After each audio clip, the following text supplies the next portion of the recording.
Boa noite, quarta-feira, dia 12 de agosto de 2020, 9 horas 12 minutos, com o tradicional, virou marca agora das nossas lives, um pequeno atraso para a gente ficar sempre conversando um pouquinho antes da gente entrar no ar, antes da gente entrar ao vivo. Mas 9 horas 12 minutos, mais uma live do projeto Em Preto e Branco, a nossa 13ª live em conjunto, Mário e eu.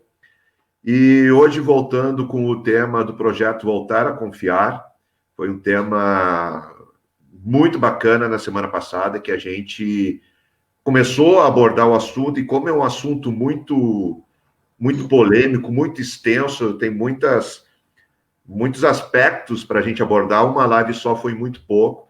Então, a doutora Simone gentilmente aceitou o nosso convite. A gente já botou uma pressão na semana passada mesmo, né, para aceitar, para não deixar isso passar demais a nossa conversa. Então, a doutora Simone gentilmente aceitou continuar esse assunto conosco, né? E antes da gente entrar no assunto novamente, dá boa noite para o meu amigo Mário. Boa noite, Mário. Boa noite, Humberto. Boa noite a todos os internautas que nos acompanham. Boa noite à nossa querida convidada, a doutora Simone Messias Zanella, que é docente do Ministério da Justiça, Departamento Penitenciário Nacional, mestre em Serviço Social, especialista em terceiro setor e ex-coordenadora técnica do projeto Voltar a Confiar. Humberto, realmente estamos retornando, porque se tornando necessário, o assunto ele é rico e extenso, né? Então, como o projeto ele tem um compromisso de levar informação ao seu público, de caráter institucional, em forma de prestação de serviço, né, a essas pessoas que nos acompanham através do projeto Em Branco e Preto, nós cumprindo com a nossa agenda, através dessa segunda live com a doutora Simone, a gente cumpre, quem sabe, até com a nossa missão daquilo que se propôs no próprio projeto. Eu gostaria de iniciar, se tu me permite, Humberto, fazendo uma pequena retrospectiva do que nós conversamos na última live, onde nós fomos naturalmente, né, através de um roteiro improvisado, então, conversando e desenvolvendo o assunto, contudo, como eu já falei, né, não querendo ser redundante, mas pelo assunto ser um assunto muito rico, nos traz muitos questionamentos, e a doutora Simone, dentro daquilo e do tempo que ela dispunha, ela procurava sanar e satisfazer, né, as nossas dúvidas. Contudo, nós vislumbramos que seria necessário pelo menos mais uma live, então, para que possamos dar continuidade e, quem sabe, um fechamento, né, referente à questão desse projeto. Bom, para todos os nossos internautas se situarem, então, eu vou fazer uma pequena, de forma breve, leitura da cartilha, então, da introdução da cartilha desse projeto. Bom, a Vara de Execução de Penas e Medidas Alternativas, a VEPMA, de Porto Alegre, encarregada da execução das penas restritivas de direito em suas diversas modalidades e também do acompanhamento e fiscalização das condições do livramento condicional, passou a desenvolver, a partir de junho de 2015, o programa Voltar a Confiar. Nesse sentido, além de desenvolver oficinas temáticas destinadas a liberados condicionais, egressos e seus familiares, sentiu-se a necessidade de colocar à disposição desse público informações sobre os principais organismos, né, estatais e privados que contam com programas de suporte pós-penitenciário. A constatação de que se requerem maiores esforços na fase pós-penitenciária fez com que se desenhasse e se iniciasse a execução do programa Voltar a Confiar em nível local, comarca de Porto Alegre. Destinado a apoiar homens e mulheres que haviam saído do sistema penitenciário na comarca de Porto Alegre e que retornaram a despeito de estarem a cumprir ou terem cumprido suas condenações ao convívio social. As constatações preliminares dão conta da existência de 3 grandes pontos muito sensíveis neste processo de reinserção social. Existem profundas deficiências de informações com as quais as pessoas se deparam ao sair do cárcere, o que acarreta menores possibilidades do êxito nesse intrincado retorno ao convívio social e comunitário. Existem áreas que apresentam maiores dificuldades para a reinserção, como as questões em torno das atividades laborais, educacionais, de conhecimento de direitos, entre outros. Os 100 primeiros dias depois de sair da prisão são especialmente críticos, pois se quer a realização de uma série de trâmites e adaptações aos regressos à comunidade após um período de longo isolamento. Essas razões levam à elaboração do presente manual Voltar a Confiar, os 100 primeiros dias em liberdade. Este documento é dirigido a pessoas que se encontram próximas de cumprir as suas penas privativas de liberdade e, por conseguinte, a retornar às suas comunidades de origem. Assim como também a quem já saiu do cárcere e está tratando de se reinserir socialmente. Assim, o manual tem o seu foco na etapa mais difícil do processo de reinserção, isto é, os 100 primeiros dias de liberdade. Daí que o objetivo deste manual é o de colocar com esse processo, alcançando não só a informação útil para os egressos e suas famílias, mas também aportar sugestões e orientações sobre os principais problemas que tais indivíduos podem encontrar em meio livre. O manual abarca as 7 áreas fundamentais para a reinserção, a saber, aquelas que requerem mais urgente atenção de quem retorna à comunidade e às suas famílias, utilizando uma linguagem simples que facilita a leitura, acompanhada de imagens explicativas.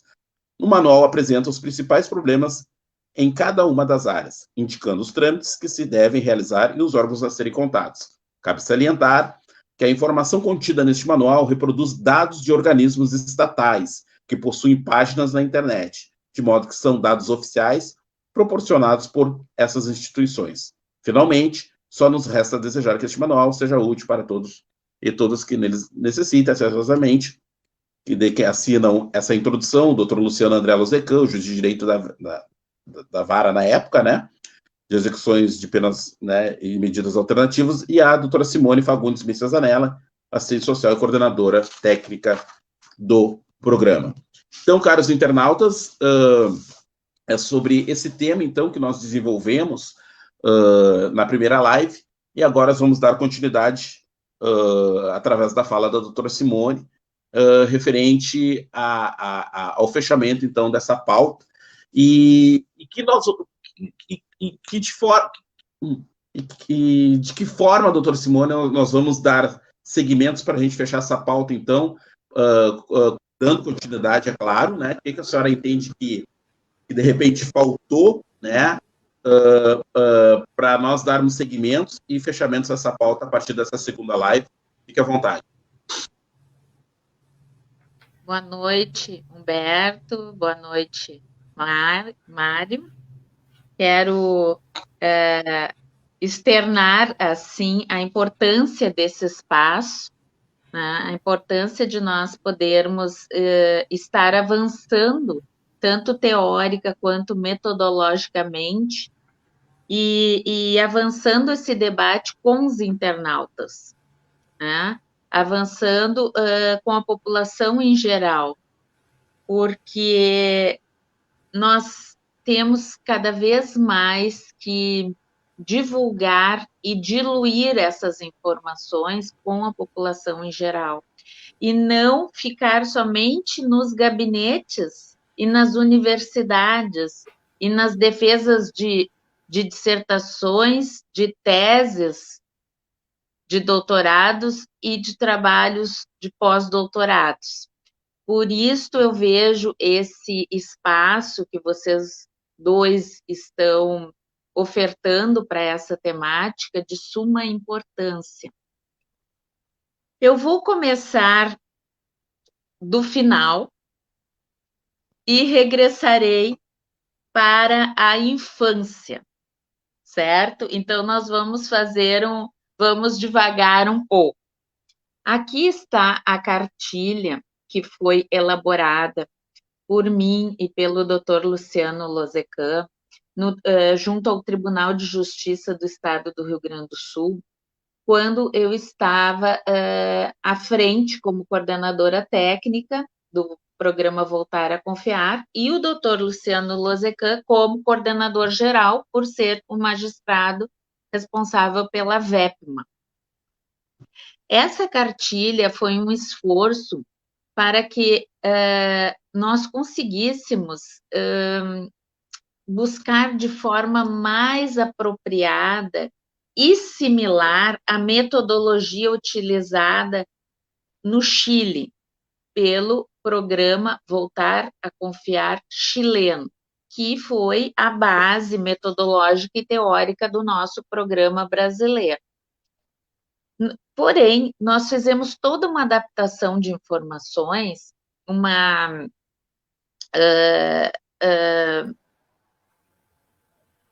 busca dos recursos da nossa comunidade Porto Alegre, dos nossos recursos, tanto a nível estadual quanto municipal, para que o nosso usuário, seu familiar, de posse dessa cartilha, pudesse entender esse conteúdo e buscar nos endereços referenciados nela, buscar alguma solução para suas demandas diárias, para suas dificuldades. Esse era o objetivo maior desta cartilha, poder explicar o que é o programa, minimamente, de forma bem simples, e indicar alguns pontos de ajuda, para que fosse um socorro que estivesse no bolso do nosso usuário e do seu familiar.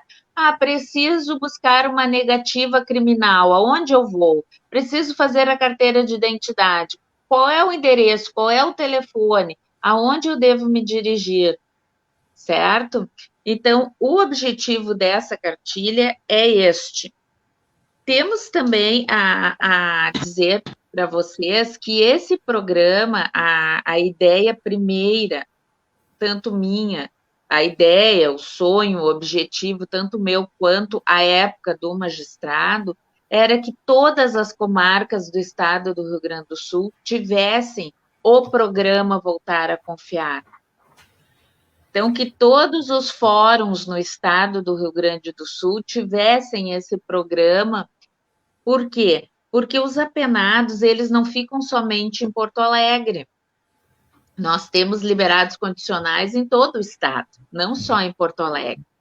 Então, nós almejávamos, né? E digamos que eu, particularmente, ainda almejo, e quiçá o nosso presidente do Tribunal de Justiça do Estado do Rio Grande do Sul possa nos ouvir, né? O quanto seria satisfatório e importante para o nosso Estado, uma vez que foi precursor na instalação desse programa a nível nacional, né?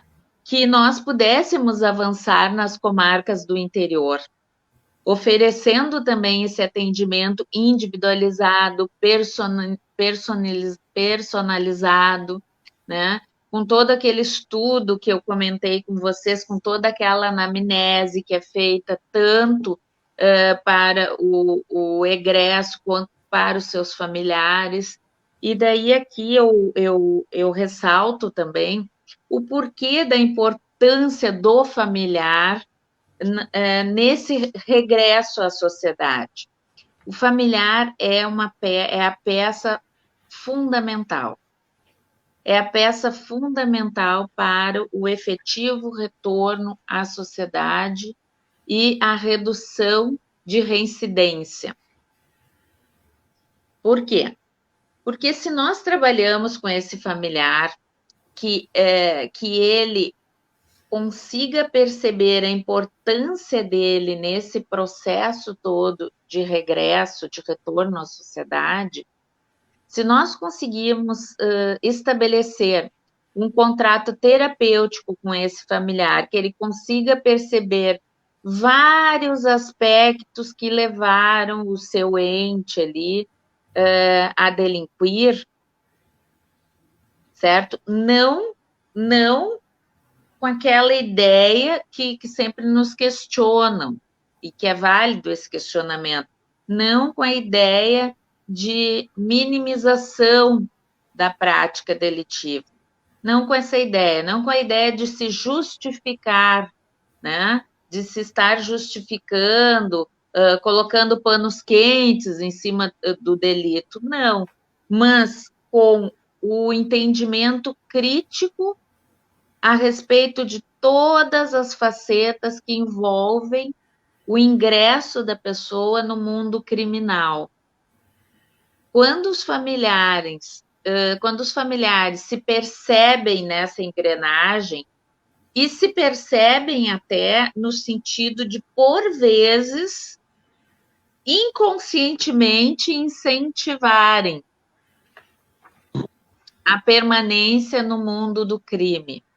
Né? E daí nós fazemos toda uma análise, desde alguns ganhos secundários, que isso nós não podemos deixar de falar e de analisar isso tecnicamente. Né? Nós seríamos ingênuos, enquanto técnicos, se nós não percebermos que em alguns grupos familiares existe esse apoio e, por vezes, até um certo incentivo para que a pessoa permaneça no mundo do crime, certo? Porém, tem outros dados que nós também temos que estudar, analisar e discutir com os envolvidos, que é, por exemplo, a questão da drogadição. Porque a drogadição, ela influencia sobremaneira a questão do ingresso no mundo delitivo e da permanência, ou seja, em relação à reincidência. Então, nós temos que avaliar até que grau esta pessoa tem de dependência química e até que ponto esse fator é um fator determinante na sua vida criminal. Eu gostaria de fazer bem nesse ponto aí, uma abordagem, e para ver como é interessante, não sei se vocês concordam, Humberto tem a cartilha, deve ter lido, eu li toda a cartilha de frente passadas, porque eu me sinto muito atraído por esse assunto, é algo que me fascina muito, né? Eu acho que se a gente perder a fé na humanidade, o mundo, né?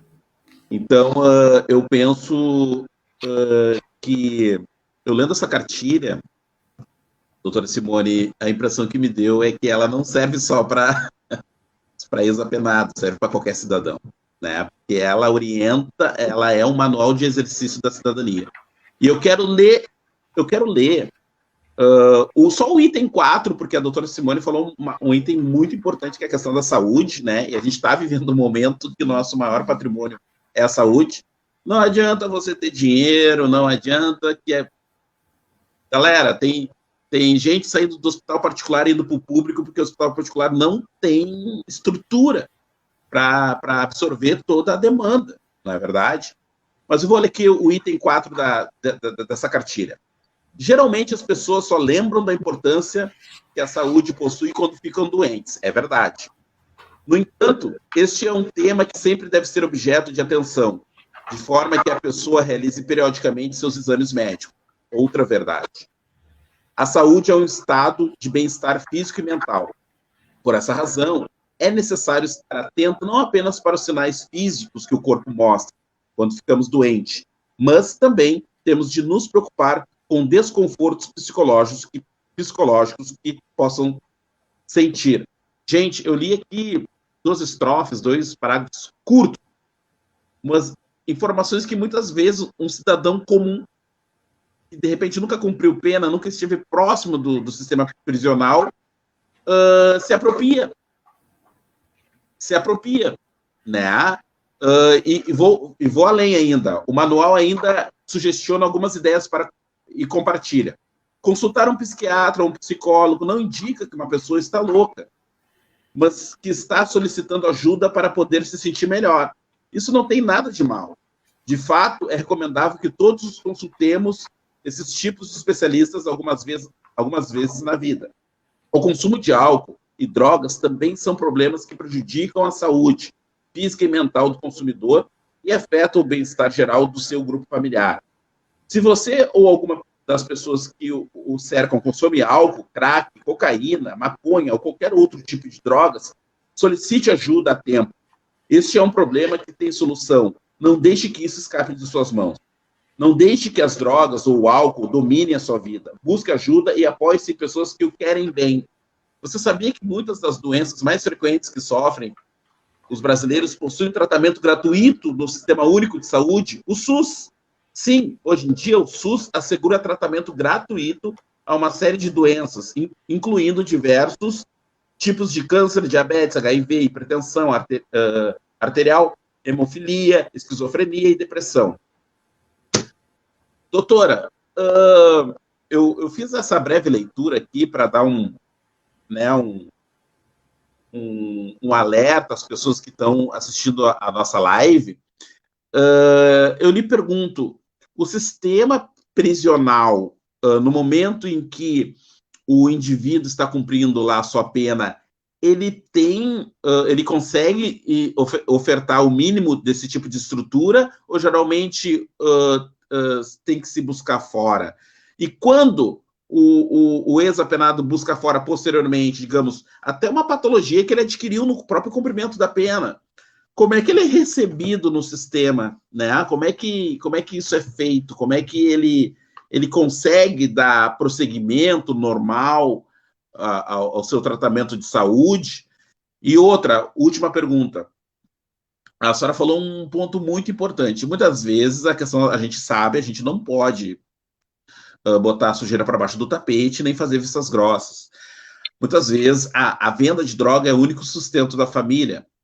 É dali que sai o dinheiro para os sonhos de consumo, para a geladeira, para a TV, para o fogão, para ter uma geladeira cheia de comida e tal. E, entre aspas, aparentemente parece um dinheiro fácil, porque há uma grande procura por consumo de drogas. Lembrando que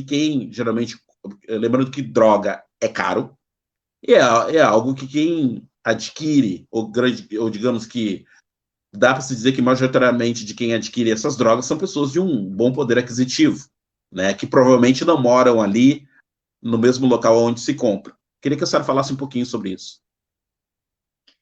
Bom, são 3 aspectos, né? Em relação ao atendimento prestado aos apenados, nós temos no Brasil a Lei 7.210/84, que é a Lei de Execução Penal, aonde lá estão previstas as ditas assistências aos apenados. O que são essas assistências? Assistência à saúde, assistência jurídica, assistência religiosa, assistência social, assistência psicológica.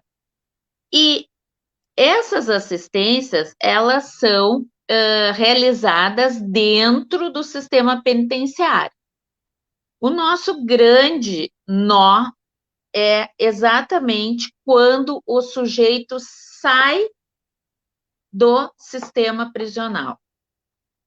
Quando ele sai do sistema prisional, quem fica responsável por ele? Ou quem fica como um ponto de apoio, não vamos dizer responsável, mas quem fica como ponto de referência desse sujeito? Ninguém fica. Ninguém fica. E se ele teve uma pena longa, quanto maior a pena, mais desorientado e desorganizado ele sairá, em todos os aspectos. Num aspecto administrativo, burocrático administrativo, digamos assim, em relação a ter documentos, ter certidão de nascimento, ter carteira de identidade, ter carteira de trabalho, geralmente ele sai sem essa documentação. Em relação à sua saúde, geralmente sai, sim, com alguma patologia adquirida devido o longo tempo de pena, devido penas longas e em função também das precárias condições físicas dos estabelecimentos prisionais, que por mais que a administração penitenciária tenha boa vontade em prestar um bom atendimento em todos os sentidos, na questão da saúde, na questão da assistência social, nós temos um fator que é objetivo, que é um fator numérico. Esse fator numérico, que é cerca de 43 mil presos para serem atendidos por cerca de 500 técnicos, né, é absolutamente impossível nós termos todos os apenados checados concomitantemente, todos os apenados tendo um atendimento sistemático de saúde, porque não se tem, assim como o SUS não dá conta de toda a população doente, assim como o plano de saúde lá particular não dá conta de todos os seus associados, digamos assim, não é? Nós sabemos que a demanda sempre vai ser maior do que a oferta do serviço prestado. Porém, há todo um esforço para que haja esse atendimento.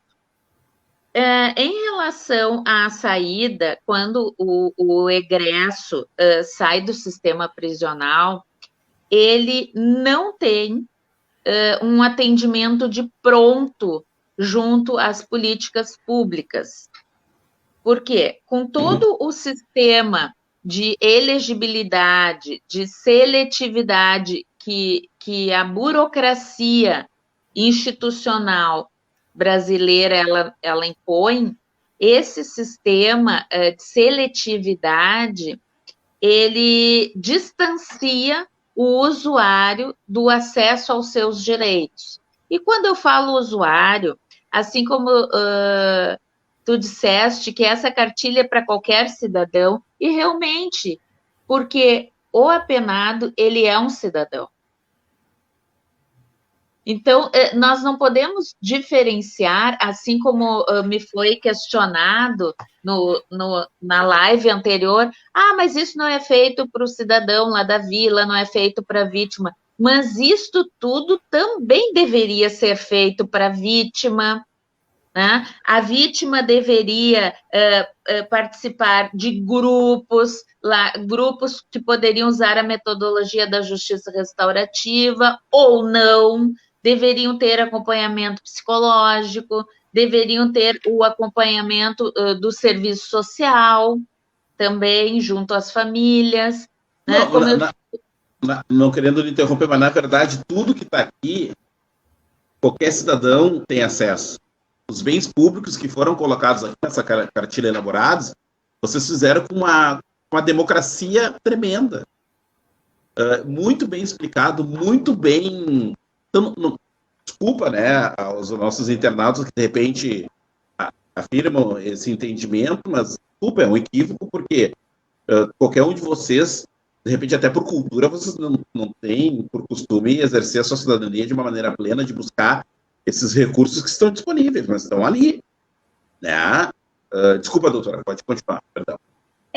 A ideia na realidade, é a ideia da teoria do pensamento complexo, que a base o todo está na parte.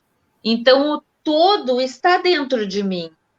Porém, eu estou no todo, a parte está no todo. Então, o todo está na parte, assim como a parte está no todo. Ou seja, o egresso, ele é um ente da sociedade. Ele foi retirado temporariamente do convívio pleno da sociedade, mas não foi retirado dele, não foi sacado dele o seu título enquanto cidadão. A sua cidadania não foi abduzida. Doutora Simone, posso botar uma pimenta aí? Posso, para provocar Humberto? Fique à vontade. O apenado, ele é um fruto que nós produzimos. Humberto. É contigo, Humberto. Estou esperando. Eu sou responsável por esse apenado, por ele também estar lá direto ou indiretamente, quem sabe, politicamente eu estou falando. Falando politicamente, né? Dentro de um aspecto de exercício da cidadania, de eu saber exercer a minha cidadania cobrando os meus direitos e exercendo os meus deveres, né? Fiscalizando o exercício dos mandatos de cargos eletivos e do próprio executivo, do Poder Judiciário. Existem órgãos de fiscalização que muitas vezes as pessoas não sabem. Vou dar um exemplo, tá? Uma coisa que eu, como advogado, eu logo como me formei, eu não sabia.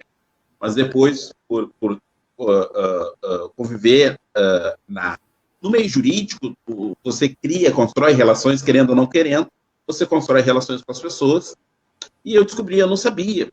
Mas isso é uma questão, estou falando de uns 20 anos atrás, que existe um departamento chamado Departamento de Fiscalização da Atividade Policial do Ministério Público, que é um departamento que fiscaliza a atividade policial. Ou seja, se você tem algum problema num determinado atendimento em alguma instituição policial, você pode ir na corregedoria e, concomitantemente, você pode encaminhar, sim, usando seu direito constitucional de petição ao Ministério Público, né, informando, narrando o fato, enfim, né, a esse departamento de fiscalização da atividade policial, que vai dar o encaminhamento necessário. Eu estou tentando simplificar, mas eu estou me incluindo no meio, né? O Estado é muito grande, né? A máquina é muito grande, né, doutora Simone? E a legislação, ela é esparsa, né? Então, é muita informação, mas não dá para alegar desconhecimento, porque a gente tem que buscar, né? A gente tem que buscar e para exercer de forma plena a nossa cidadania. Não é verdade, Humberto, ou não?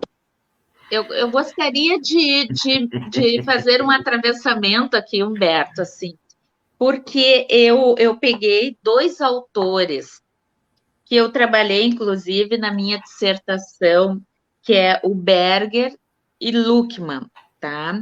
É um livro de 1987, então não é um livro recente, mas eu trabalhei com eles na minha dissertação, porque eles tratam a respeito da sociabilização primária e secundária. O que eu estou trazendo aqui para vocês?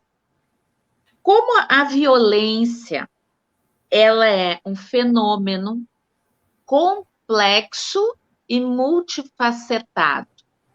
Eu jamais vou poder falar em violência vendo só por um prisma. Ele é multifacetado, como se fosse um brilhante, né? O brilhante, ele é multifacetado, que é o que dá o brilho, né? Que, enfim, reluz ali o brilho dele, é uma pedra multifacetada também. E a violência é um fenômeno multifacetado, segundo autores que estudam a violência. E o Berger e Luckmann, eles nos trazem a questão da importância de nós analisarmos e de nós indicarmos, reverenciarmos a questão da sociabilização primária e secundária. Sociabilização primária, ela se dá desde quando eu estou com o nenê aqui amamentando. A primeira sociabilização do ser humano é sendo amamentado com a sua mãe. Esse é o primeiro passo de sociabilização. A sociabilização secundária, nós temos aí escola, futebol, clubes, igrejas, partidos políticos, os demais grupos que nós vamos sendo inseridos posteriormente. Primeiro grupo, a família. Agora vejam bem vocês o quanto é delicado esse assunto. E que também não é só para o apenado. Agora eu estou falando em prevenção de crime. Por quê? Lá na questão eu estou com porquê hoje, né? Por quê? Por quê? É que tem tantas coisas para falar que eu não quero deixar confuso, então eu fico me segurando no porquê. Bom, mas assim, na questão do gerenciamento de crises, nós temos várias etapas. O gerenciamento de crises, a primeira etapa dele é a prevenção. Quando você está prevenindo, você já está fazendo uma etapa do gerenciamento de crises. O que ocorre no nosso país é que nós fazemos o gerenciamento de crises quando o fogo está pegando. Quando o fogo está pegando, quando o refém está com uma arma na cabeça, aí entra o negociador. Não é assim que nós vemos os gerenciamentos de crises? Quando já está na última instância, que é a mediação. E trabalhar com a questão, com essas questões da sociabilização primária e secundária, esse sim seria o caminho de gerenciamento de crise da segurança pública no Brasil. Porque nós estaríamos trabalhando lá com as raízes.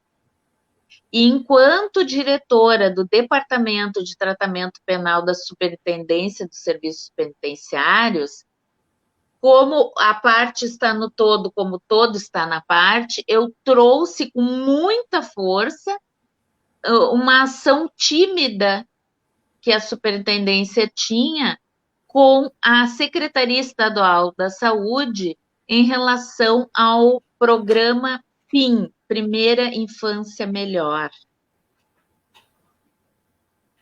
Se nós sabemos, por base de pesquisas científicas americanas, que a violência ela é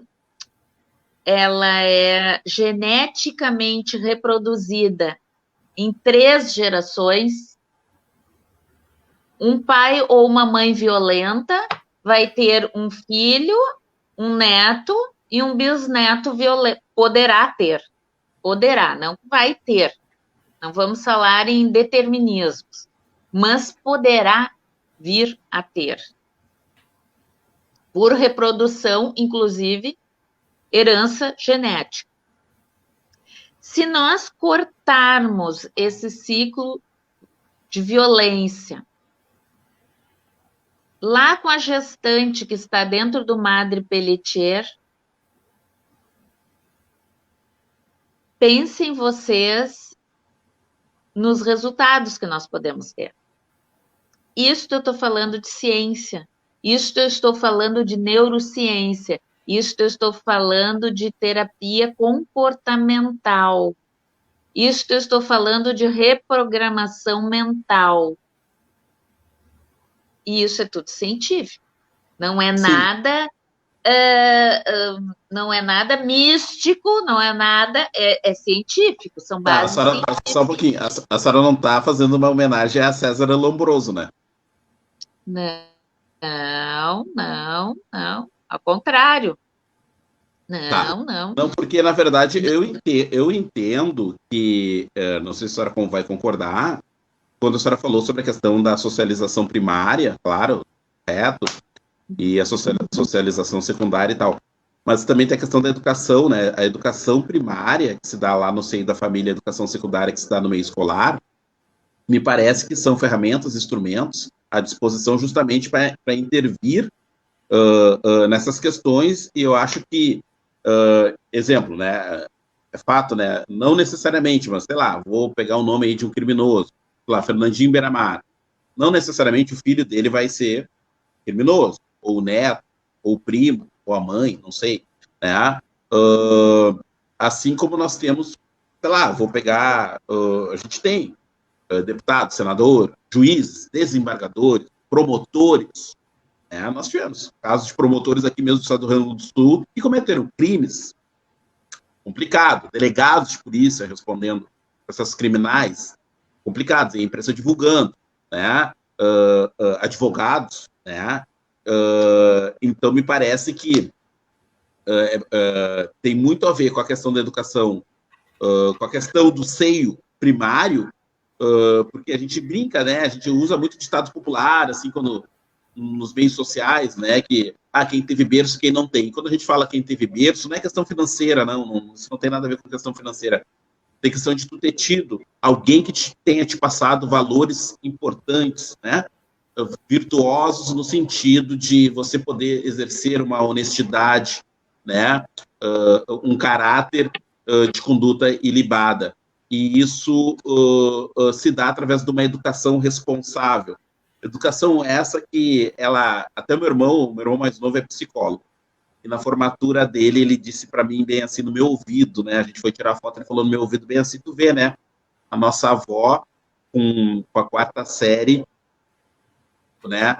Formou um advogado, né? Um enfermeiro e um psicólogo, né?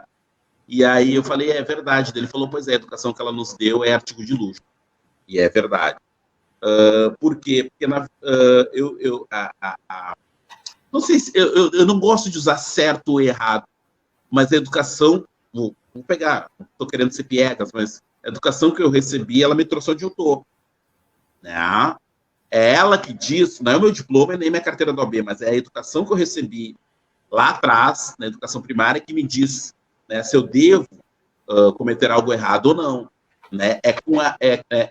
Fazendo exercício psicanalítico, né? Passando por Freud, Lacan, Winnicott, Melanie Klein, enfim. Fazendo exercício psicanalítico aqui, quando eu me deparo com uma oportunidade de cometer algo errado, eu me encontro com a minha avó, me encontro com a minha mãe, me encontro com o meu pai, né? Para quem sabe de uma imagem holográfica, né? Fazendo uma brincadeira lúdica aqui, eles dizem não foi isso que eu te passei, não foi isso que eu... Né? Enfim, são essas questões, né? Também não quero justificar que a oportunidade faz o ladrão, né? A necessidade faz o ladrão.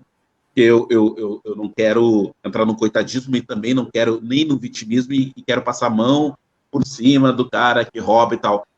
Eu penso, pelo menos, que nosso povo é um povo maravilhoso. Né? Não é perfeito, mas é um povo maravilhoso. E se um rapaz ou uma moça me disser que ela vai, se ela sair batendo de porta em porta, de 200 portas, pelo menos 30% não vai abrir para ela e vai dar uma oportunidade, é mentira. Que vai ter alguém que vai te dar um prato de comida, vai ter alguém que vai te dar um copo d'água, vai ter alguém que vai te dar uma roupa, vai ter alguém que vai te oferecer um teto, pelo menos naquela noite, vai ter alguém que, de repente, vai te oferecer um trabalho. Então, às vezes, me parece que quando tu respeitando todas as origens, mas quando tu não te dá a oportunidade de, antes de subtrair algo de alguém, tu pedir, né? Me parece aí uma questão de vaidade, orgulho, eu não sei o que é, né?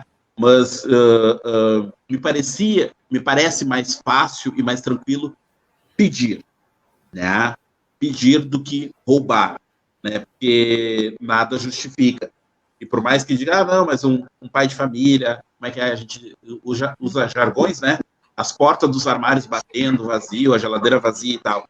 Ok, você vai bater na casa de um Humberto, vai bater na casa de uma Simone, vai bater na casa de um Mário, do João, de uma Maria, alguém vai te estender o mínimo, ou vai te indicar um caminho, entendeu? Vai te levar num CRAS, num centro de referência de assistência social, vai te encaminhar, entendeu? Então, por isso que hoje não, a sociedade tem uma grande dificuldade de aceitar, às vezes, um discurso em defesa de um ex-apenado, a fim de justificar, salvo algumas outras questões. Pois não, Humberto, por favor. Peço licença ao colega. Não, eu acho o seguinte, tudo isso aí que a doutora Simone falou e tudo que tu estava falando, a gente pode resumir naquela frase que o ser humano é fruto do meio, né? Ele é um produto do meio. Dependendo do meio que ele vive, ele vai se tornar aquilo que ele recebe, aquilo que ele aprendeu. De acordo com aquilo, ele vai crescer, vai se desenvolver baseado naqueles conhecimentos, naquelas coisas que ele ganhou. Eu acho o seguinte, realmente, a base familiar... Semana passada, depois que a gente fez a live na quinta-feira passada, na sexta, fui conversar com uma pessoa, que não vem ao caso quem era, e era uma pessoa que me surpreendeu na conversa, porque até então ele tinha o mesmo pensamento que eu, que bandido bom é bandido morto, né? Quando a gente fala de bandido, que a gente falou semana passada, né? Traficante, estuprador, esse tipo de gente. Manda ele conversar com a doutora Simone, que ele vai mudar o pensamento dele. Não, calma. Aí a gente começando a conversar, né? A gente falando, e aí ele mudou, assim, ele tem uma visão, realmente, daquela visão que a doutora passou, daquele apenado que perguntaram para ele, se batesse na tua mulher grávida, o que tu faria?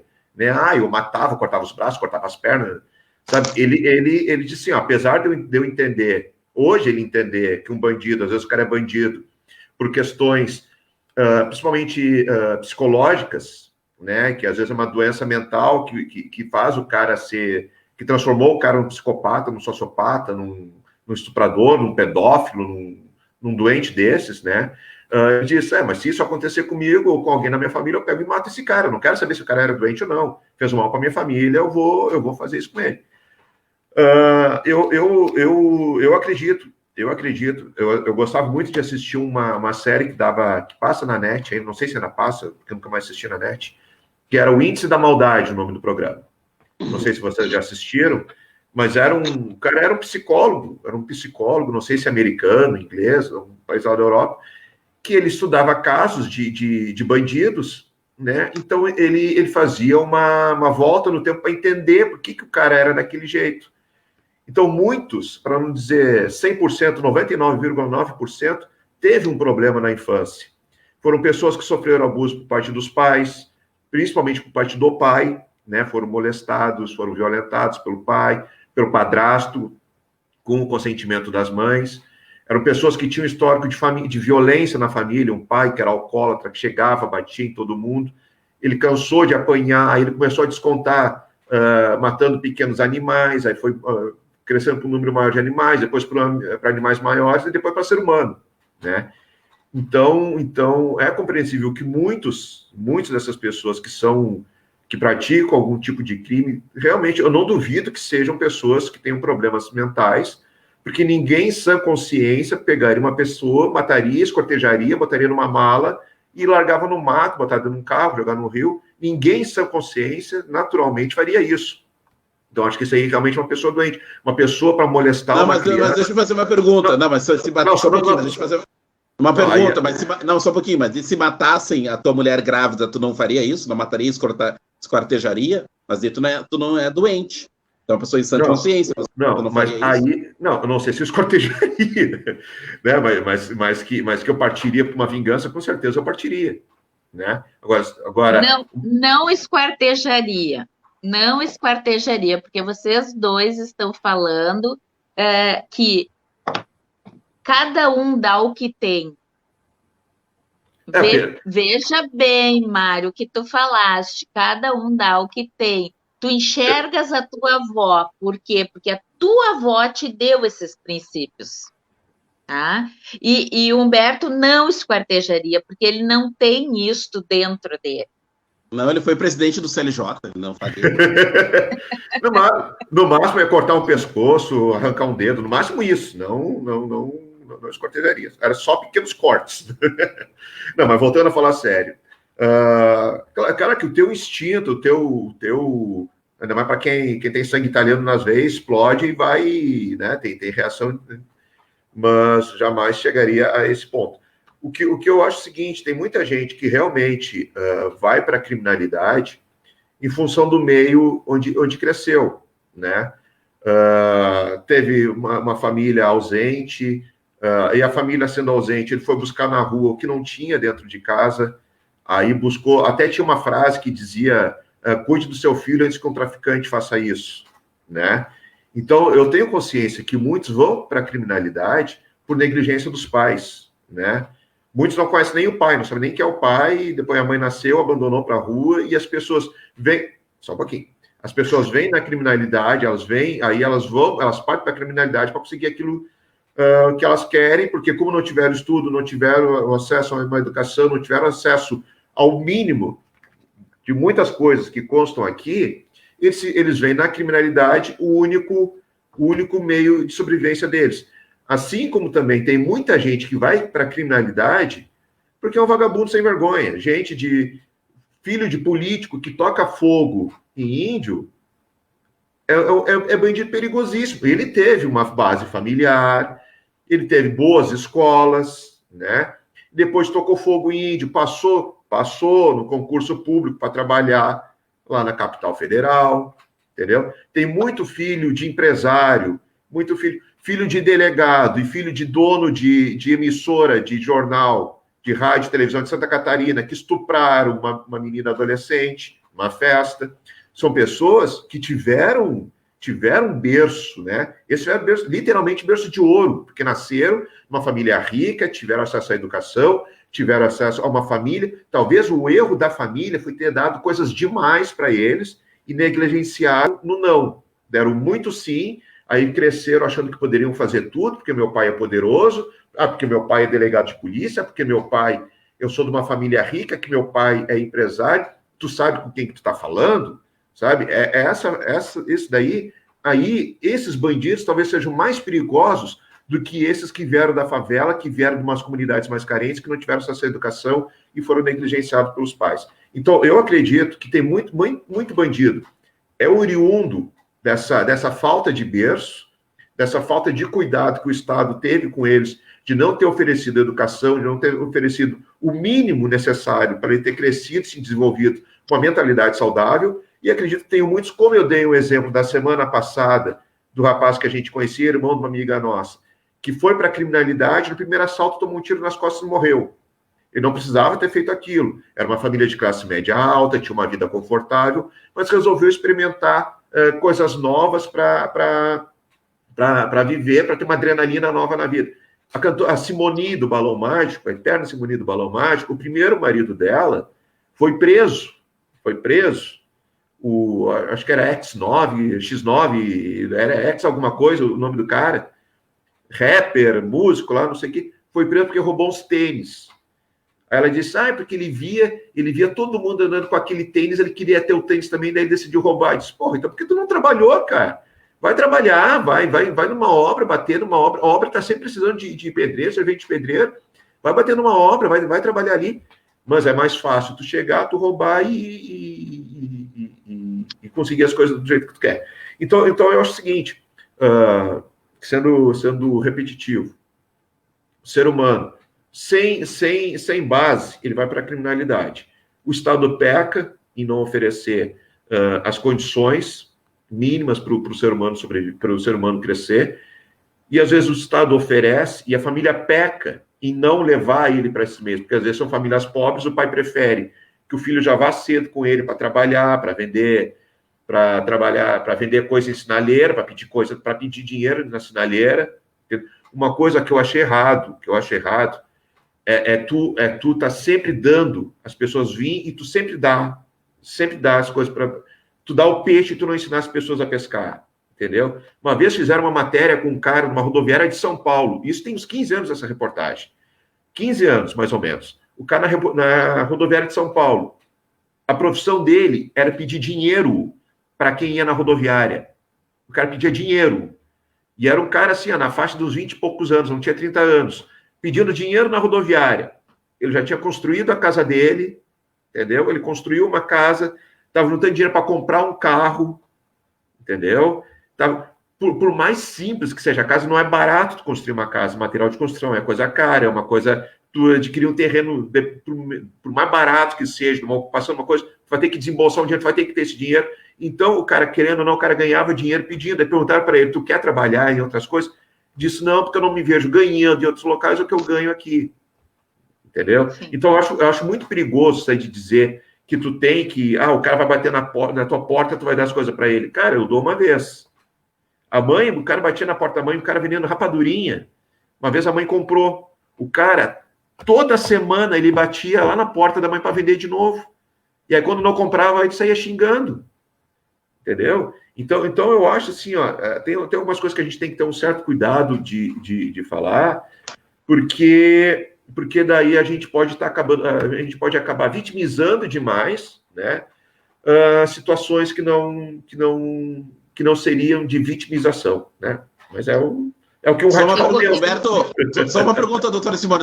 Já vou lhe passar a palavra, doutora Simone. Humberto, Eu então, quero te bandido, responder bandido, sobre só um pouquinho, Lombroso. só um pouquinho. Humberto, então, bandido bom não é bandido, não é bem assim. Bandido bom é bandido morto. Tu já não pensa bem assim, taxativamente. Bandido, Taxativamente. sim. Bandido, sim. Bandido, Tá, sim. o que que tu mudou no teu conceito depois que tu falou com a doutora Simone? Tu mudou o conceito de bandido porque tu fez toda uma fala, né, que Não, demonstra que tu mudou alguma coisa no não, teu não, pensamento. não. O meu conceito de bandido, É, por mais que eu entenda que o cara não teve acesso a esses bens, entendeu? Por mais que eu entenda que o cara não teve acesso, não é porque ele não teve acesso que ele tem que ir para a criminalidade. Começa por aí. Porque tem gente, porque senão tu vai pensar que todo morador de favela é bandido, né? Porque tá. as comunidades estão cheias de gente que não sabe quem é o pai, né? Que não tem mãe, que está rodando, que está girando, e aí tu quer dizer, por causa disso, ele vai ter que ir para a criminalidade? Não. Não é porque o cara não teve acesso que o cara tem que ser bandido. Tá, mas Mas muitos na tua vão. opinião, qual o bandido que merece a morte? Por quais crimes, ou qualquer crime merece a morte? Não, cara, foi o que eu disse semana passada. Para mim, um cara que está no tráfico de drogas, tá? Um cara que está no tráfico de drogas. Um cara que é estuprador. Um pedófilo. Um cara, assassinos. Os assassinos, assim, de todos. Não é aquele assassino que daqui a pouco. Não é aquele cara que matou daqui a pouco numa briga, disparou, matou o cara, o cara morreu. Não, estou falando. Aquele cara que gosta de matar, entendeu? Que vai. Aquele que gosta de praticar latrocínios, entendeu? Esse tipo de cara. Agora, aquele cara, como a gente falou na semana passada, que daqui a pouco estava dirigindo um carro, perdeu o controle e atropelou e matou uma pessoa. Isso eu não considero bandido. Agora, se ele já estava bêbado, se ele já é um cara alcoólatra que costuma pegar carro, aí eu já acho diferente. Já é um cara Tá, que então pega. bandido bom não é relativo, essa expressão é relativa. Não, te entendi. Tá, doutora Simone, seguinte, deixa eu ver aqui que eu cheguei a anotar. Vamos lá. Eu queria que a senhora falasse sobre o que o Humberto falou. Eu queria que a senhora falasse sobre a diferença entre assistencialismo e assistência social. Gostaria que a senhora esclarecesse isso. E gostaria que a senhora, sobre a questão, é uma expressão da música do Racionais, eu acho que a senhora já escutou, mas aquela parte assim, ó, é um rap que diz assim, ó, com estuprador é diferente, né?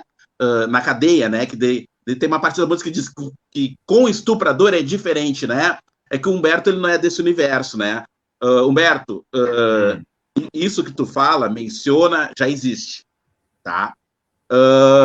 Outra coisa, doutora, tá dentro da fala do Humberto. Eu vi uma frase agora essa semana na internet, me chamou bem a atenção. Gostaria que a senhora falasse sobre isso, porque o Humberto falou, incluiu na fala dele um pouco isso, mas tem a ver. Ele fala, a frase é o seguinte, ó: não fale mal para a criança do pai dela.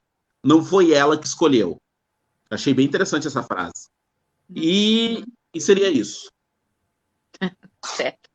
Só É um isso. mundo, né? Só isso é um mundo de análise psicológica, psiquiátrica, social, sociológica, tá legal. Mas assim, ó, só para concluir aquela minha linha de pensamento que eu estava antes que tu perguntaste, isso é tem alguma coisa de Lombroso e tal.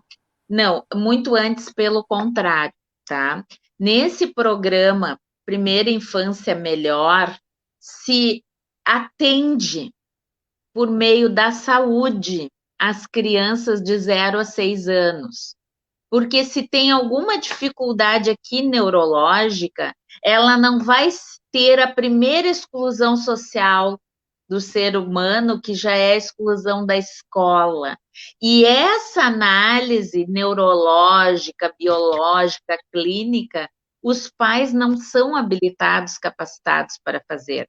Tem que ser um profissional da área da saúde que acompanhe essa criança de 0 a 6 anos, o desenvolvimento dela, tá? Então, só para a gente fechar aquele assunto, e esse seria o maior programa de prevenção à violência do Brasil, se nós pudéssemos e sinceramente, é um sonho meu, né? Um sonho, assim, imenso, se nós pudéssemos cuidar, iniciar com todos os filhos dos apenados.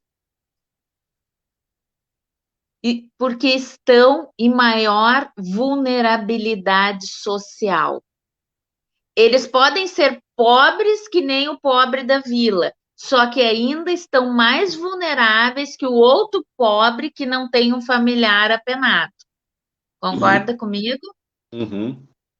Que a questão do aprisionamento do pai ou da mãe gera mais uma vulnerabilidade. Portanto, no meu entender, na minha avaliação, essas crianças de 0 a 6 anos teriam prioridade máxima nesse acompanhamento, que é um acompanhamento de saúde. Qualquer país de primeiro mundo, a primeira infância, ela é muito cuidada. E o índice de violência são baixos, os índices de violência. Porque se tu cuida aqui, tu não tens o primeiro processo de exclusão social, que é a exclusão na escola, muitas vezes por não entender a matéria, por não acompanhar, e daí ele já é excluído e já vai ser aviãozinho lá na boca do tráfico, tá? Só para poder esclarecer um pouco. Assistencialismo é feito por qualquer pessoa não profissional. As damas de caridade, até 1940, 50, as primeiras damas faziam assistencialismo, que é simplesmente dar. Isto é assistencialismo. Assistência social, ela é feita por um profissional formado e habilitado pelo Conselho Regional de Serviço Social. E não se resume em dar alguma coisa. Eu posso até conceder algum benefício, liberar alguma cesta básica, mas eu estou liberando, eu não estou dando, aquilo não é meu.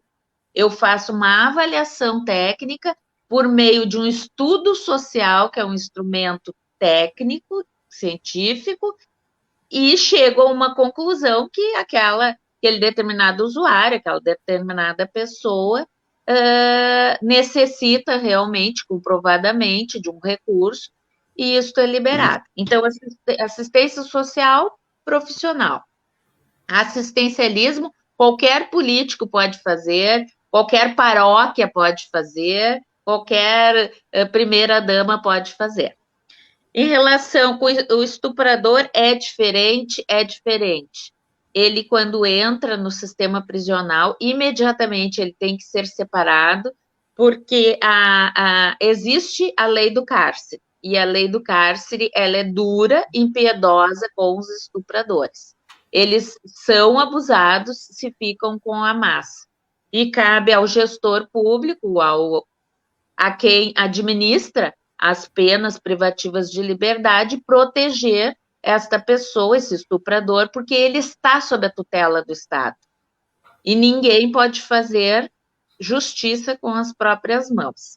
Para isso existe lei, um processo criminal, um processo crime, todo um processo penal e uma sentença. A outra questão não fale mal do seu filho, não fale mal do seu pai para o filho. Não fale mal do seu pai para não fale mal do pai para a criança, porque não foi uma escolha dela. Eu achei forte essa frase. Eu vejo essa frase, para mim, resume a questão da alienação parental.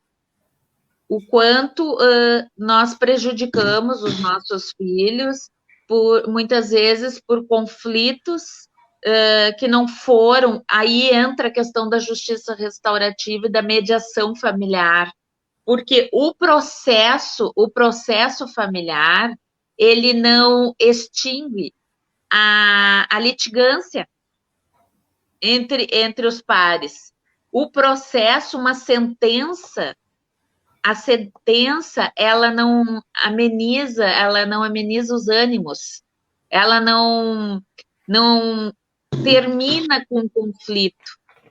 Porque muitas vezes o juiz determina a sentença, tem uma sentença, mas os pais ainda continuam um com ódio do outro, um falando mal do outro, um menosprezando o outro, um querendo matar o outro, né, em termos genéricos, e a sentença em si, aquele processo, ele não serviu para uma adequada mediação familiar, aonde esses conflitos pudessem ser trabalhados e encaminhados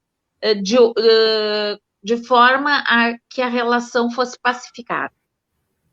Então, eu vejo essa frase como um ingrediente que nos leva a pensar na alienação parental, nessa desconstrução da figura paterna, o que é maléfico para as crianças na sua formação psicológica, na sua formação de caráter, em todos esses aspectos.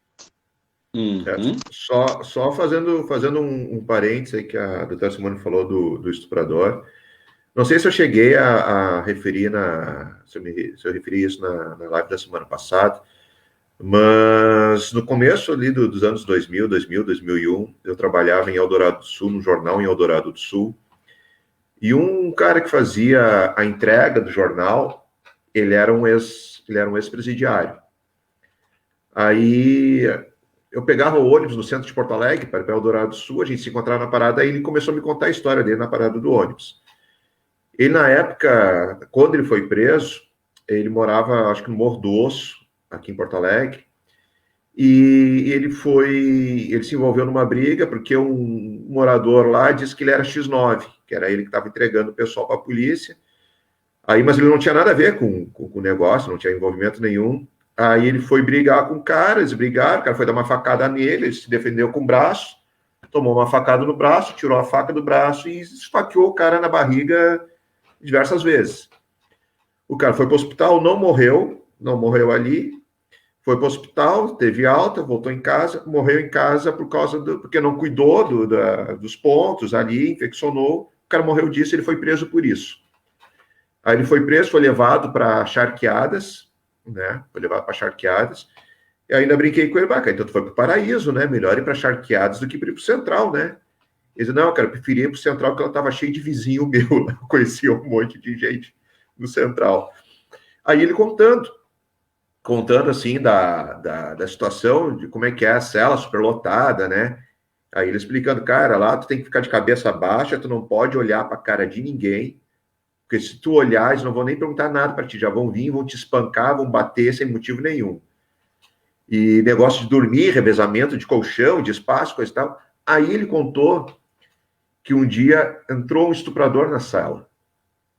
Aí não sei se era carcereiro, se era o policial militar que leva o preso, acho que acredito que seja o carcereiro que leva o preso até a sala, até a cela, e aí o carcereiro disse que aquilo ali era um estuprador. Não me lembro se ele falou que era estuprador ou ele deu o código lá do estuprador, não me confesso que não lembro desses detalhes, mas que ele falou que era um estuprador. E ele disse assim, ele falou para mim, cara, quando disseram que aquele cara era estuprador, disse que a cela inteira estuprou aquele cara dentro da cela. Disse que todo mundo, ele foi estuprado e apanhou dentro da cela porque ele era estuprador. E eu acho, sabe, tem coisa assim, o meu sonho um dia é fazer um livro entrevistando presidiários, contando a história desses presidiários. Porque eu acho um troço tão fascinante, um cara que comete, o cara matou um pai de família, matou num assalto, matou 2 ou 3, foi assaltante de banco, matou o vigia, Aí o cara entra o estuprador, o cara ele fica indignado e ele quer fazer justiça porque não concorda com isso. Diz, pô, é tão criminoso quanto, mas não admite aquele tipo de crime. Eu acho isso assim, ó, uma coisa fascinante, assim, sabe, de entender como é que é a cabeça de uma pessoa dessa, que é tão bandido quanto, mas não admite. Claro, se a gente for imaginar um estupro, claro, é uma coisa gravíssima, que deixa sequela na vítima o resto da vida, né? Principalmente fazem com crianças ainda, que é mais doente ainda. Mas é impressionante essa justiça que os próprios bandidos, que os próprios detentos têm, né, em relação a determinados tipos de crimes. Eu acho isso uma coisa muito interessante.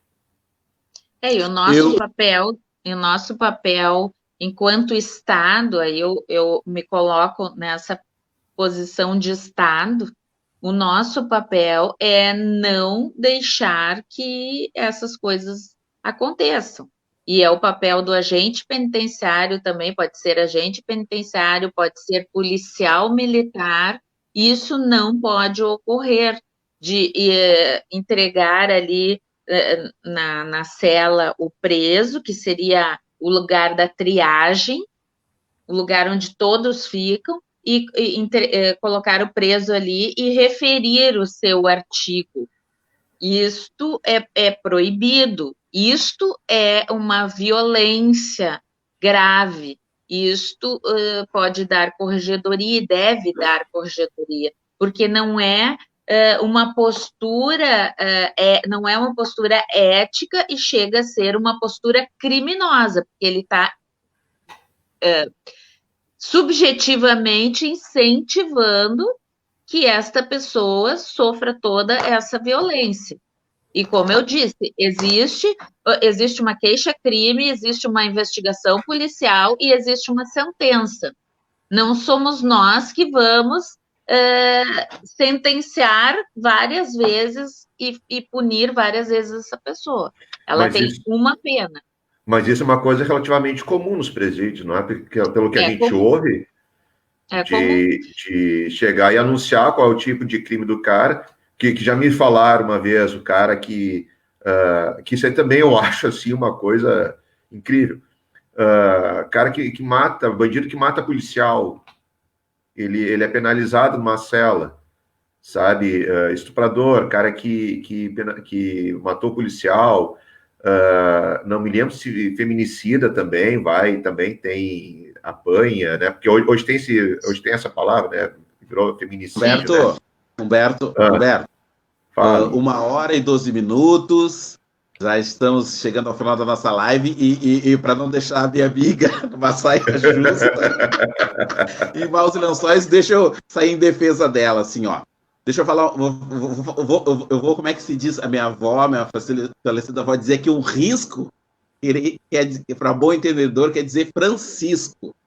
Então, assim, Humberto, eu tive a oportunidade e o privilégio, acho que a Simone conhece, uma xará dela, doutora Simone Schrader, advogada que desenvolveu um projeto chamado Balcão da Cidadania, que era um projeto de extensão universitária da Uniriter, lá no presídio Madeleine Pelletier, onde ela levava alunos seus para dar aula lá, enfim, sobre direitos e tal, aquela coisa toda, e eu fui um desses alunos, e no final do projeto nós escrevemos um pequeno livro, uma pequena cartilha também, que eu guardo com muito carinho, e vou te falar o seguinte, eu não sou um advogado criminalista, mas já atuei no sistema penitenciário, criminal, essa seara aí, já tive algumas atuações, eventualmente tenho, quando necessário e tal, de um cliente, alguma coisa assim.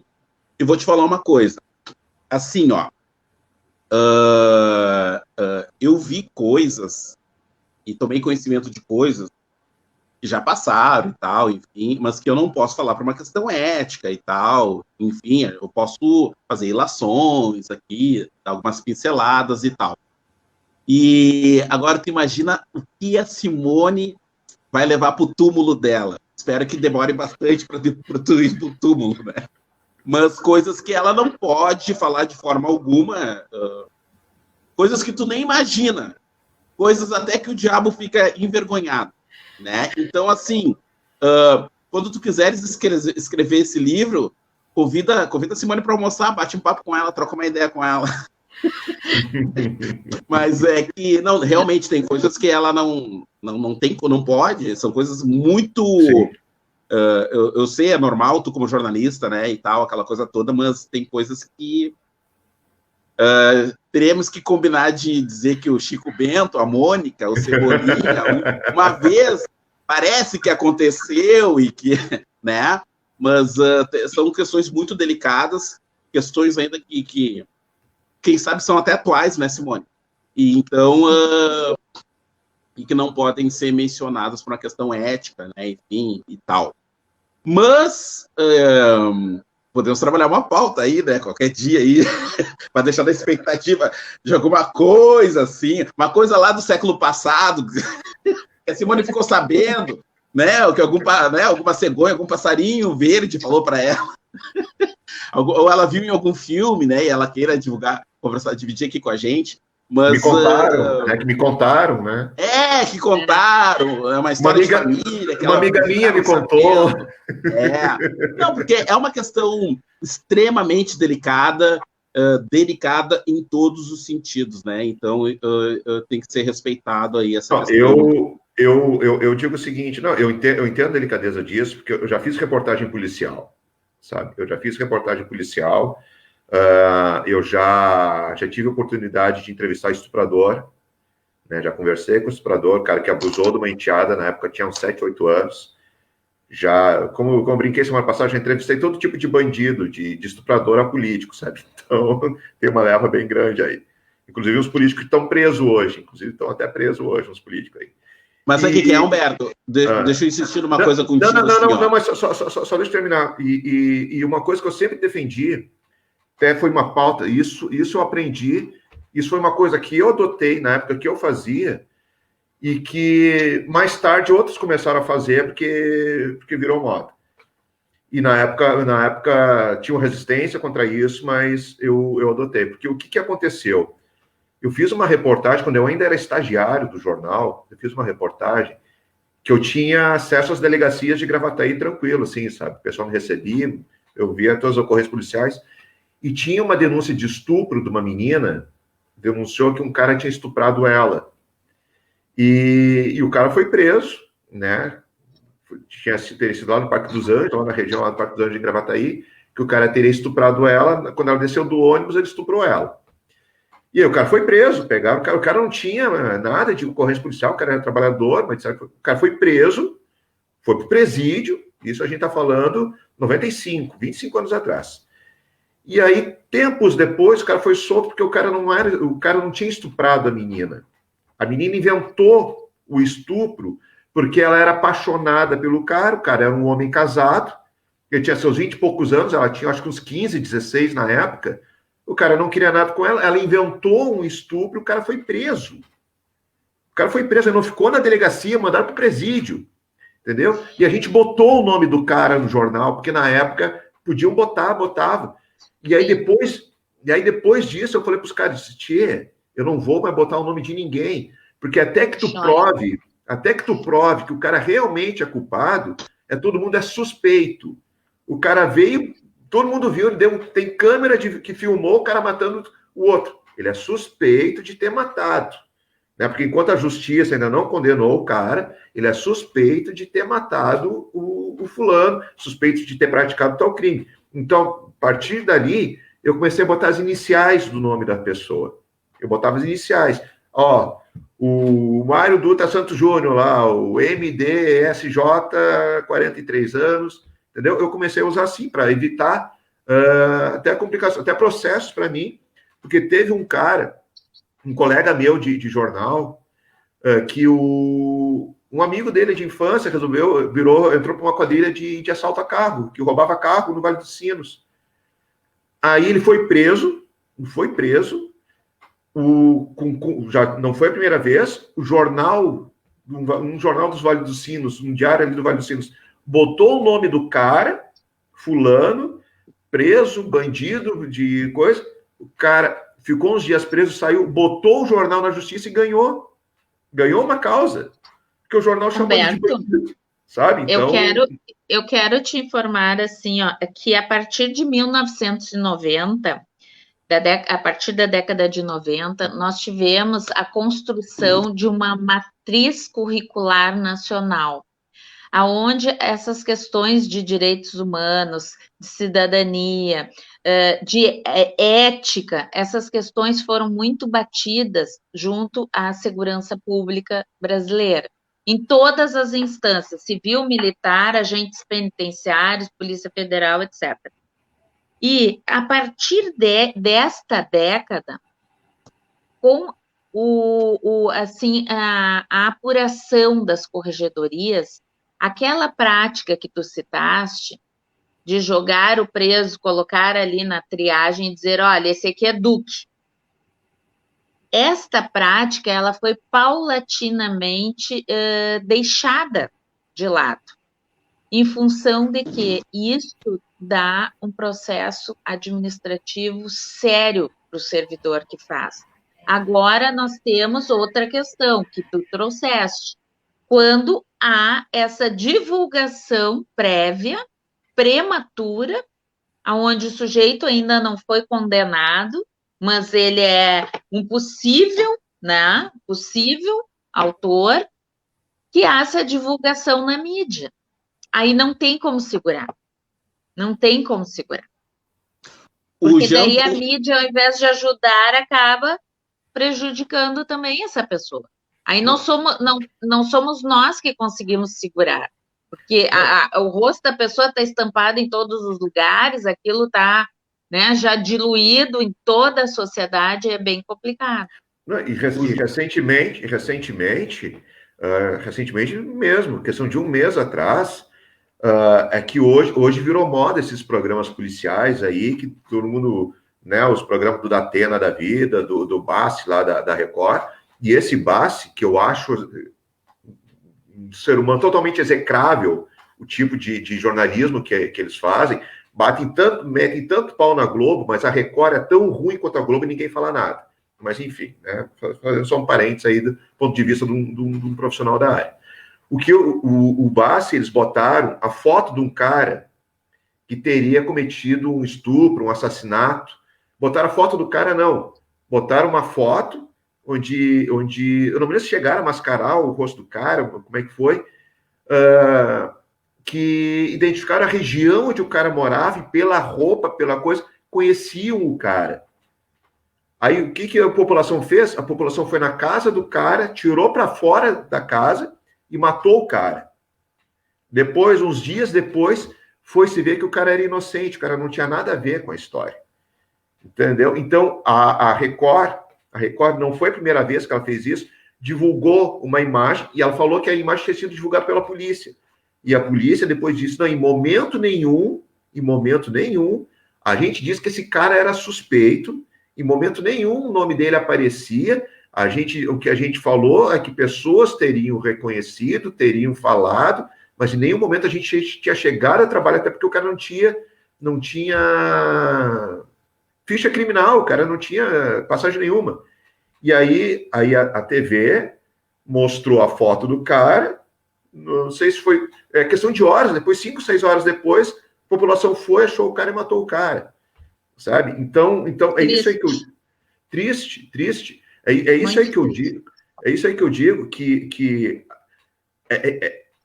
quando eu falo que hoje o jornalista ele está muito mal falado, o jornalista hoje caiu numa vala muito comum, porque hoje todo mundo é jornalista, né? Porque acabaram com a obrigatoriedade do diploma, né? Uma crítica aos amigos do Mário, esse pessoal do judiciário, que acabou com a obrigatoriedade do diploma de jornalista. Aí o que aconteceu? Todo mundo virou jornalista, aí não tem-se mais regra, não tem-se mais ética, não tem-se mais... Aquilo tudo que eu aprendi na faculdade, pegaram lá o nosso guia de jornalista, rasgaram, jogaram, agora cada um faz o que quer, e aí os caras fazem esse tipo de jornalismo, entre aspas, fazem esse tipo de conteúdo, e não é um serviço que eles proporcionam para a sociedade, é um desserviço, que aí, ó, morreu um cara inocente, né? Mas deixa eu te falar... Só mais um exemplo, que é um imbecil que trabalha no SBT, o tal do Marcão do Povo,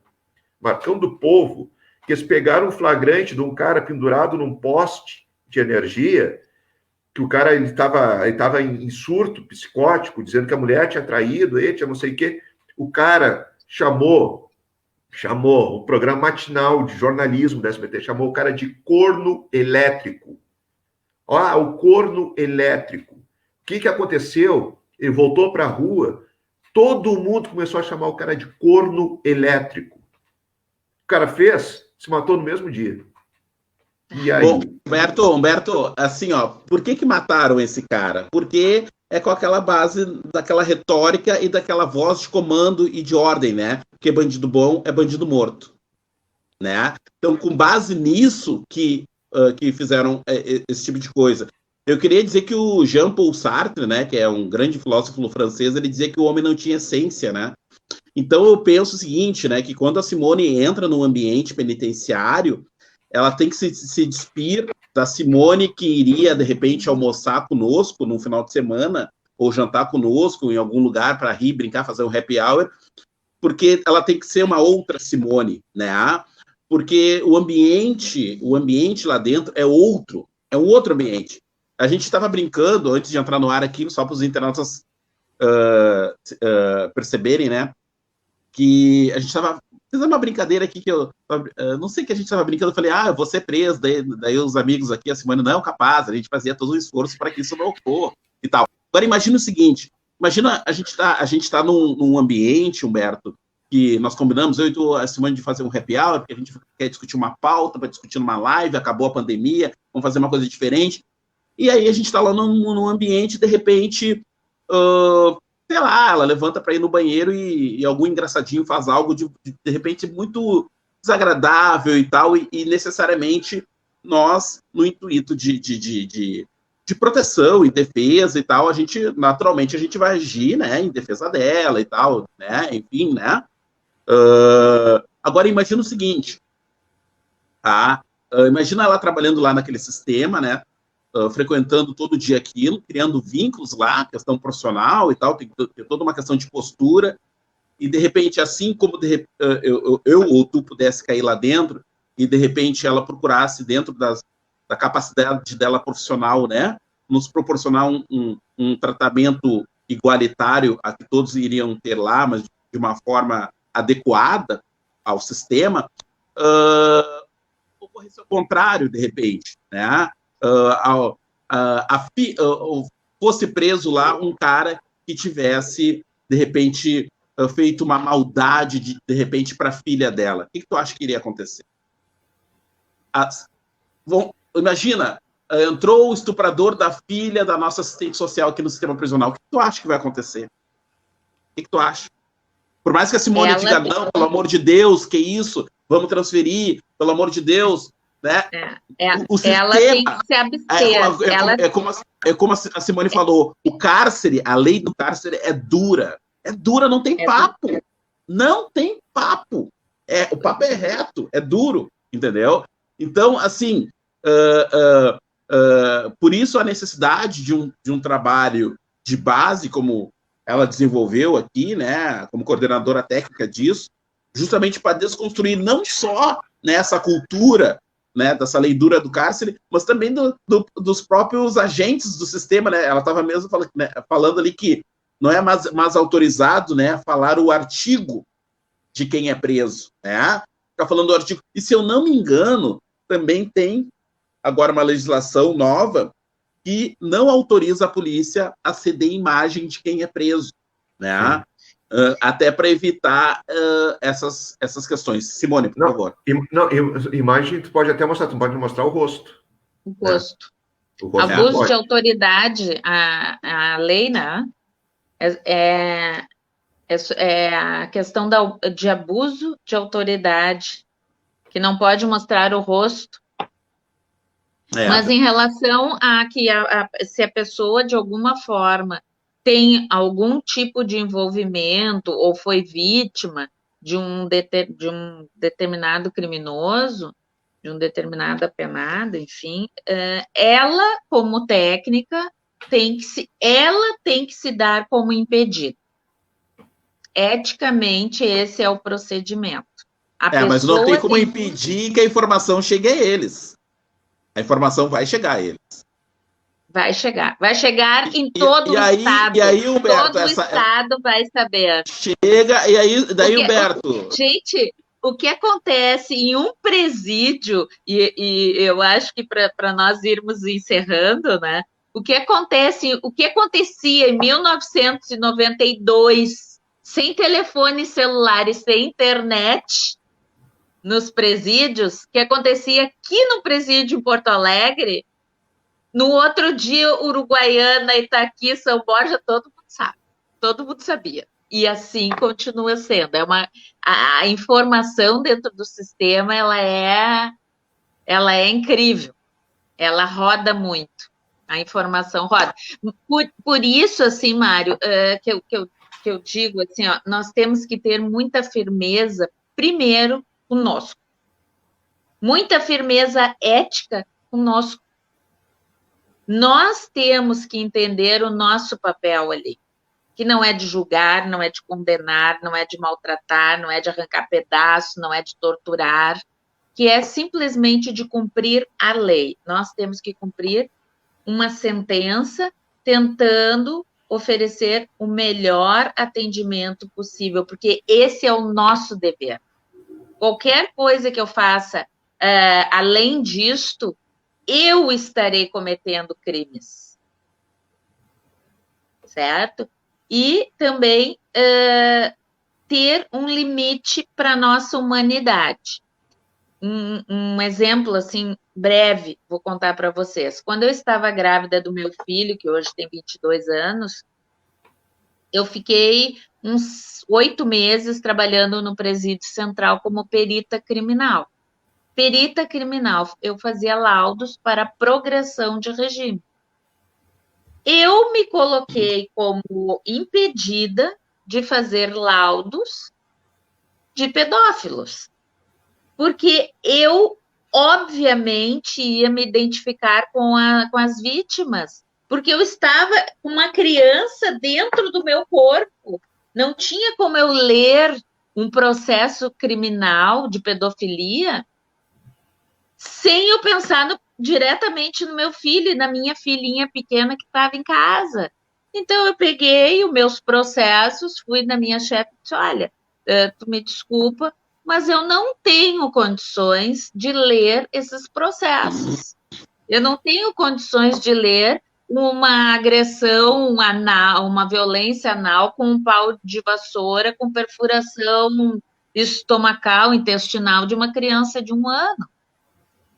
Eu não tenho condições de ler isto. Então, eu estou impedida de fazer. Eu faço qualquer outra perícia, menos essa. Não, Simone, não tem problema, a gente entende, vamos passar para a colega. Em outro momento, a colega pode também não ter condições. E daí eu vou fazer, porque eu vou estar em condições psicológicas, emocionais, né? Porque nós não podemos abolir também a nossa humanidade.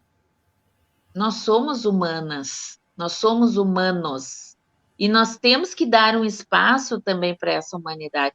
Nós não conseguimos nos despojar de todos os nossos sentimentos, de todas as nossas crenças, quando a gente entra no portão de uma cadeia. Não, nós temos que, muitas vezes, nos agarrar mais ainda neles, mais na nossa humanidade, para poder olhar nos olhos daqueles que estão lá e entender que eles são seres humanos.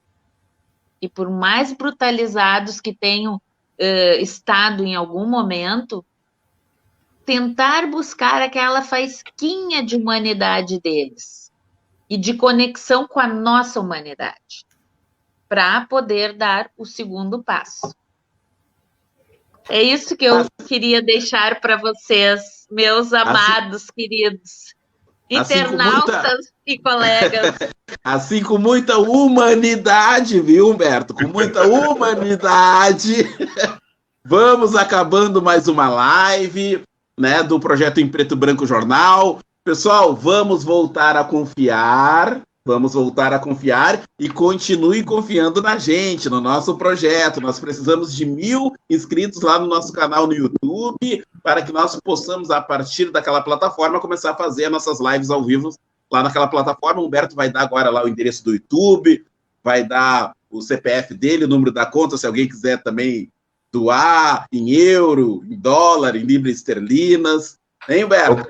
Eu posso dar o número da minha conta, se alguém quiser colaborar, ajudar o canal aí, tá? Não, mas fazendo encerramento, então, antes da gente passar a palavra para a doutora Simone e fazer a consideração final dela, agradecer ao pessoal aí que entrou, que mandou, que comentou alguma coisa, né? Que mandou, que curtiu, que compartilhou a nossa live aí também nas suas redes. Obrigado para todo mundo, para a Cris, para a Yara, para o Márcio, para a Chayana, para a Cassandra. Obrigado para vocês, entre outras pessoas aí também que mandaram mensagem aqui para o WhatsApp, aqui para dar uma polemizada, mas a gente segura um pouco para não dar, né? Porque senão a gente vai ficar 3, 4 horas falando aqui, né? Mas eu acho que se a gente brincasse aqui e dizer, vamos continuar a conversa semana que vem, a gente ainda teria mais assunto para continuar conversando semana que vem, e depois na outra semana ainda, e depois na outra semana ainda, porque esse é um assunto que não se esgota, né? Até ontem eu estava conversando com o Fábio, né, nosso amigo Fábio Bandeira, não sei se está assistindo a live hoje, mas um abraço para ele. Eu sou jornalista por formação, mas eu tenho muito carinho pelo direito, sabe? O direito é uma coisa que me fascina, principalmente o criminal e o direito de consumidor. São duas coisas que eu gosto muito, porque são duas pautas que eu trabalhei bastante nesses 26 anos já de jornalismo. E uma das coisas que eu sempre tive realmente curiosidade é de adentrar um ambiente prisional para conhecer a realidade desses presos, e aquilo que eu falei na brincadeira, mas é um negócio sério mesmo, que eu gostaria um dia de escrever um livro contando a história desses presos, né? Pegar a história,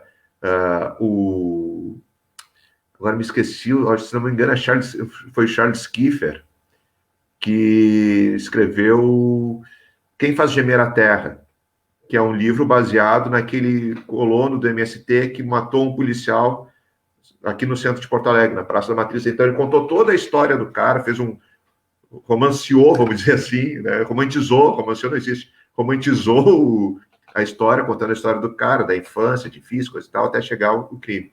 Então, eu acho que esses caras, por mais violentos que sejam, já que bandido bom é bandido que tem que ser tratado, né, tem que ser recuperado, já esses caras, eles têm histórias, eu acredito que eles têm histórias de vidas fantásticas, assim, que eu acho que passando essas histórias, revelando muitas histórias, eu acho que serviria de exemplos para outros, para acabar não entrando naquela vida de crime, né? Tinha um programa na NET, eu não me lembro o nome eu não me lembro o nome do programa, assim, mas era Tratamento de Choque, o nome do programa, onde eles pegavam adolescentes, assim, que eram revoltadinhos, que eram rebeldes, coisa e tal, e levavam eles para dentro de presídios. Eles botavam eles cara a cara com os presos. Tu tá roubando carro? Botavam com presidiários, estavam presos lá pro roubo de carro. Mas não é aqueles presidiários franzinos que nem o Mário, mas eram os caras do tamanho de umas portas e gritavam e xingavam e não sei o quê, que os gurizada tremia de medo, sabe? Tinha outro que estava lidando com droga, foram para dentro do necrotério, o irmão dele estava junto, botaram o irmão dele dentro de um saco, em cima da maca, em cima da maca ali, né, da mesa, falaram, se tu continuar, teu irmão vai ficar assim, ó, o fim do teu irmão, da tua família vai ser essa, sabe? Então mostrando histórias que daqui a pouco ajudou a sair muito daquela gurizada. Então, eu acredito que tem muito preso aí, que tem uma história de vida, que passou, né, que viveu, que levou ele até aquilo ali, que daqui a pouco seriam histórias para... Mário, não fica batendo no relógio, Mário, não me apressa, tá? Não... Mal educado. Não, tô brincando. Mas enfim, doutora Simone, já que o Mário me apressou agora, né? Suas considerações finais aí, né? Agradeço ter aceitado novamente ter participado conosco dessa live. Eu que agradeço essa oportunidade, desejo a vocês, a esse projeto de vocês, que também é maravilhoso, muito sucesso, e que nós possamos ampliar a nossa consciência e a nossa humanidade com vistas a um trabalho preventivo, de cuidar dessas crianças, para que elas não tenham o mesmo destino que seus pais ou suas mães, porque esse não é um destino que quem está cumprindo pena deseja para os seus filhos. A pessoa que está cumprindo pena, ela não deseja que seu filho um dia caia no crime e que um dia se torne um presidiário. Nenhum pai preso quer esse destino para os seus filhos.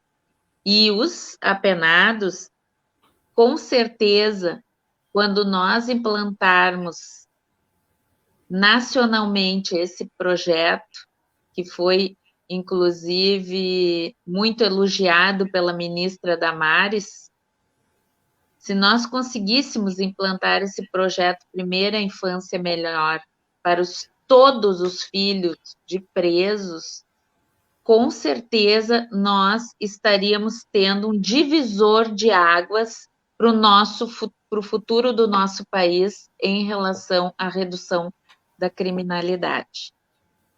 E é esse o recado que eu quero deixar para vocês. Nós temos saída, temos ciência, temos conhecimento.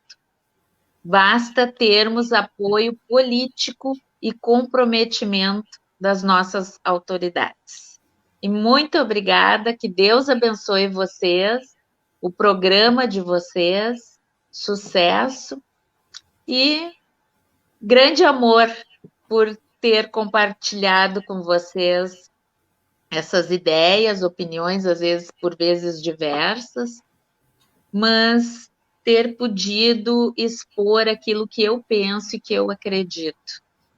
Porque eu tenho muita fé em tudo isso que eu digo, além de estudo, de tempo que a gente se debruça, tenho também a questão de muita fé, de um dia melhor para os meus filhos, um país melhor para os meus filhos, e agora para os meus netos, que terei um em breve, então já estou pensando nos netos também. Obrigada, Mário. Legal. E Humberto. Obrigado. Mário, alguma consideração? Queria agradecer a doutora Simone Messias Zanella, que de pronto se prontificou a participar, né, do nosso projeto e tal, vindo aqui para esgrimar, né, sobre um tema tão espinhoso, tão delicado, mas veio socializando o seu conhecimento, né, porque não tem uma frase que diz, né, que não tem sentido a gente ter conhecimento e não dividir ele, né. Então, agradeço por ela ter compartilhado seus conhecimentos, suas experiências, né? E outra coisa, né? Ela conseguiu converter o Humberto. Ela converteu o Humberto. Humberto está convertido. Humberto está quase um defensor de direitos humanos. Oh. Mas, enfim, fora a brincadeira, queria agradecer a todos que nos acompanharam nessas duas últimas lives aí, e que, de certa forma, contribuíram para a nossa audiência, né, reiterando tudo aquilo que eu já falei, né, e nós estamos com uma plataforma nova lá no YouTube, não lembro o endereço, o Humberto pode falar agora, e esse é o Humberto, agradecer ao Humberto por participar desse projeto, tocou desde o início, estamos tocando o barco, não está fácil essa pandemia, a gente está dando sangue para nos organizarmos aí, fora a gente tem nossos compromissos pessoais, mas a gente está sempre procurando trazer algo com qualidade para vocês, uma informação realmente com conteúdo. Forte abraço a todos. Legal. Valeu, Mário. Valeu, doutora Simone. Obrigado. Desculpa, aí quase 1h45 de live, aí a gente roubou muito tempo, senhora. Mas, por mim, a gente tinha mais tempo ainda, mas sei que o pessoal já deve estar cansado de tanto... Está se convertendo. Não, ao contrário, eu quero falar mais para ver se eu converto. Isso. Mas, deixa para o futuro. Mas só lembrar, então, que depois a gente está alimentando aos poucos o YouTube por uma questão estratégica. Se a gente pegar as lives e jogar tudo no YouTube de uma vez só, questão de algoritmo do YouTube, a gente vai lá para baixo, a gente some, então a gente tem que ir aos pouquinhos a gente está alimentando. mas é procurar Projeto em Preto e Branco no YouTube, o nosso canal lá, como o Mário disse, a gente precisa ter no mínimo 1.000 inscritos para a gente começar a fazer as lives via YouTube, porque eu acredito que pelo YouTube a gente vai conseguir atingir ainda mais pessoas, né? Fazer simultaneamente YouTube e Facebook. Então, obrigado, doutora Simone, obrigado, doutor Mário, obrigado a todo mundo que acompanhou a gente. A gente volta semana que vem com mais um tema. Qual o tema? Surpresa, semana que vem a gente fala. Obrigadão, pessoal. Fiquem com Deus e até a próxima. Valeu. Tchau, tchau. Boa noite. Tchau, tchau.